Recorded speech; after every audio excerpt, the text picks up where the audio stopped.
Oi, gente! Sejam bem-vindos a mais uma aula de geografia.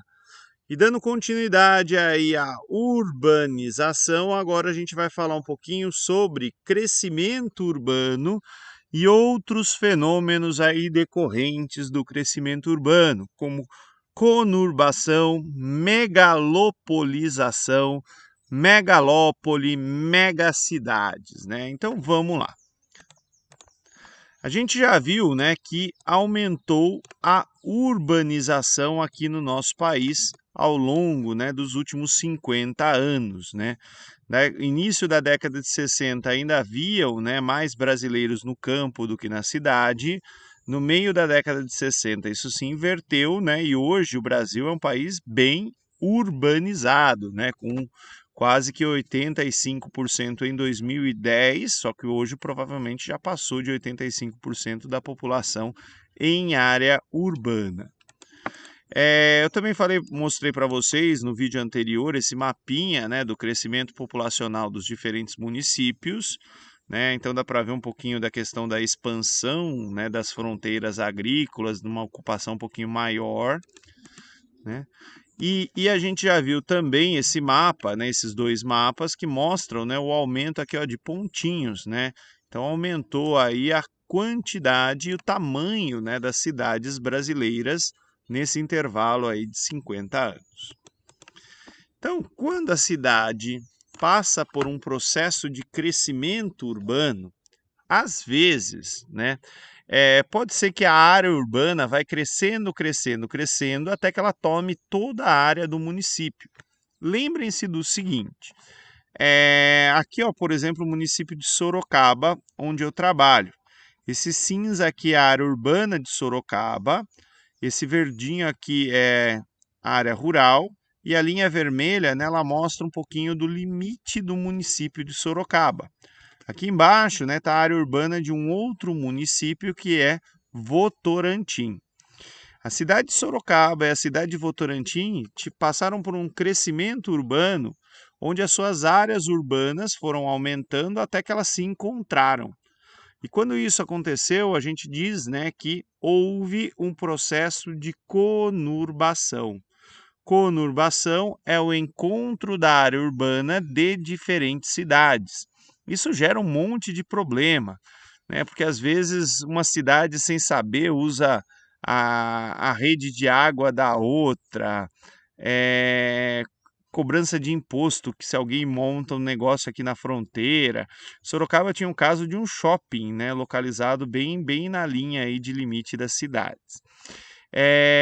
Uma coisa interessante que aluno às vezes escreve assim, conurbação é a união de cidades. Tomem cuidado, porque união faz um. E Sorocaba continua sendo Sorocaba, Votorantim continua sendo Votorantim. Não virou nem Sororantim, nem Votorocaba. Então, conurbação, encontro da área urbana de diferentes cidades. Olhem aqui na Grande São Paulo, uma conurbação, né, a maior conurbação, aliás, do país. A gente tem aí dezenas de municípios conurbados à cidade de São Paulo. Alguns, ó, são completamente urbanizados, né? Acho que é Santo André aqui. De qualquer forma, né, a gente, quando tem essa conurbação, a gente nem percebe, né, de que município a gente está saindo e que município a gente está entrando. Quem vai para São Paulo pela Castelo Branco vai passando ali, né, por Araçariguama, Santana do Parnaíba, Araçariguama, tem uma outra cidadezinha que agora eu esqueci o nome, Osasco e por aí vai, tá? Cotia está aqui pertinho, enfim. Então, dezenas de municípios aí conurbados, né, na Grande São Paulo. E aqui, ó, dá para ver também uma outra conurbação que vai acontecendo ao longo do litoral, né? Pega Santos, São Vicente, Guarujá, Bertioga, né? E depois aqui para o Mongaguá, para o litoral sul também, né? A Baixada Santista. E às vezes, né, o processo de conurbação ele é tão intenso que a gente vai ter metrópoles que vão acabar conurbadas.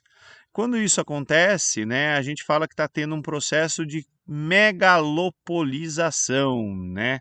Processo aí de conurbação entre as metrópoles que vai levar num horizonte aí de longo prazo na formação de uma megalópole.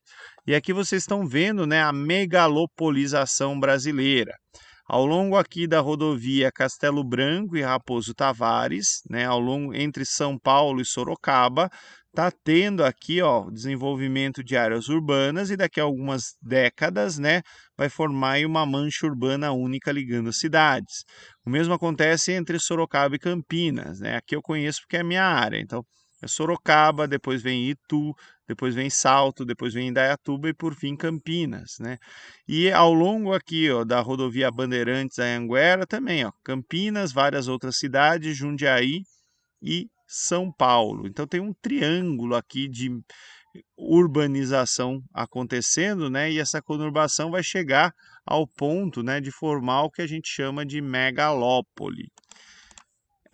Aqui uma visão, né, do mesmo espaço sem o limite dos municípios para ficar mais fácil para vocês enxergarem, né, essa megalopolização acontecendo. Então, quando tiver uma mancha só cinza aqui, né, vai ser a megalópole brasileira.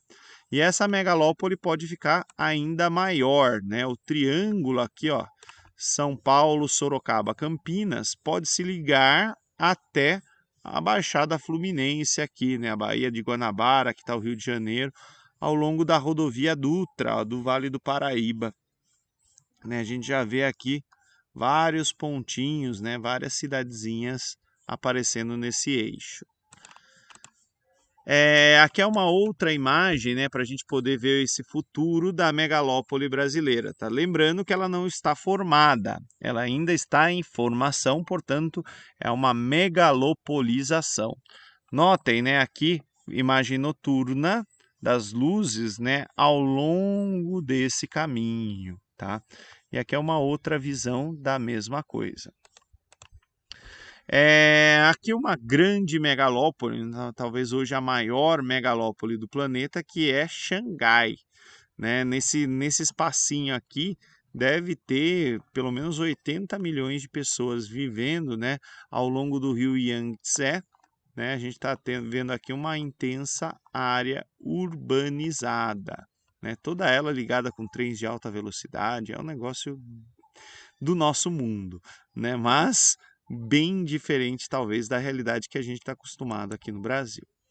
Uma outra megalópole importante é a megalópole de Tóquio, Osaka, né? Então aqui está Tóquio e ao longo aqui do litoral japonês, Osaka. Tá? E por fim, né, às vezes vocês podem se deparar, eu até falei disso na aula anterior, né, das megacidades, que são cidades com mais de 10 milhões de habitantes, né? Tem duas maneiras de considerar a megacidade. Tem alguns lugares que vão pensar numa megacidade, só a população da cidade ou, né, das cidades que estão conurbadas, tá? Então essa figura aqui, ela mostra as duas coisas, tá? Então a gente pensa aqui, por exemplo, o Rio de Janeiro, tá? O Rio de Janeiro ele não tem mais de 10 milhões de pessoas, mas ele entra aqui como mega cidade, pensando, né, nas cidades da Baixada Fluminense que estão conurbadas com o Rio de Janeiro. Já São Paulo, por exemplo, São Paulo tem mais de 10 milhões de pessoas, mas na conta que está aqui, está na região metropolitana, tá? Então dá para visualizar um pouquinho da evolução dessas megacidades em 2015 e 2030, né? E megacidades que ainda não são, mas serão, como por exemplo Bogotá, Luanda, Joanesburgo e por aí vai. Tem alguns lugares do planeta, né, que vão ter uma densidade de pessoas muito grande, vai ser um verdadeiro formigueiro, né? E Bangladesh é um exemplo disso, é um paísinho bem pequenininho e super populoso, né? E a capital aí de Bangladesh, Dhaka, né, como vocês podem ver por essa tabela, tem a maior densidade demográfica urbana, né? São 45.700 pessoas em 1 quilômetro quadrado. Isso é gente pra caramba. E para terminar, aqui um exercício da FUVEST, né, de 2019, que usa imagens noturnas, né, para a gente poder identificar um pouquinho, né, alguns fenômenos que a gente falou nessa aula. Então, por exemplo, a que se referem os pontos e manchas luminosos nas figuras 1 e 2, né? Então, os pontos e manchas, eles estão falando aí, né, das cidades à noite.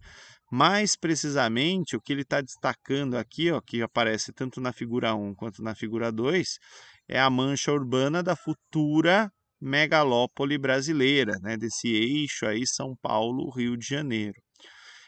Qual o conceito que define os aglomerados da figura 2? Né? A gente tem aqui uma megalopolização, uma megalópole em formação, né?